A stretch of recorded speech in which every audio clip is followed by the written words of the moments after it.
17 avril 2024, les femmes port-gentillaises sont conviées à prendre part à un atelier de sensibilisation axé sur l'autonomisation et la résilience face aux défis socio-économiques, ceci à l'occasion de la Journée nationale de la femme gabonaise, organisée à la Maison de la jeunesse et de la culture de la province de Logoué-Maritime. J'ai eu l'honneur d'entretenir les jeunes filles mères, ces femmes célibataires avec enfants.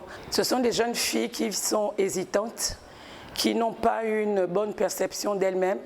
Donc nous avons abordé la problématique de résilience, nous avons également abordé la problématique de perception de soi et je pense qu'il faut qu'elles aient de temps en temps des formations, des coachings dans ce sens parce qu'elles savent aujourd'hui qu'elles doivent mettre en place des activités génératrices de revenus, qu'elles doivent se prendre en charge mais elles ne savent pas forcément comment le faire.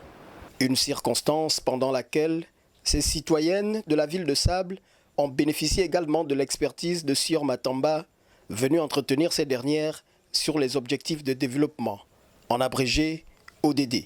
La femme est le socle de notre société. La base de tout développement dans notre société, c'est la femme. Donc il fallait les édifier sur l'importance de connaître les objectifs de développement. Nous nous sommes focalisés principalement sur le 5e objectif, qui parle ici de l'égalité entre les sexes, entre l'homme et la femme, parce que dans notre société, il y a beaucoup d'inégalités, donc il fallait édifier les femmes sur l'égalité entre l'homme et la femme. Pour la responsable des lieux, la faible mobilisation des femmes observée à cet effet n'a pas empêché d'apprécier la qualité des échanges. Bon, il est à déplorer que les femmes, dans ce genre d'événement, ne s'expriment pas toujours comme on l'attend. On leur a pourtant donné la parole. On sait que la jeune fille mère rencontre beaucoup de problèmes, notamment celles qui sont scolarisées, celles qui ont un petit boulot, en l'occurrence dans la garde de leurs enfants.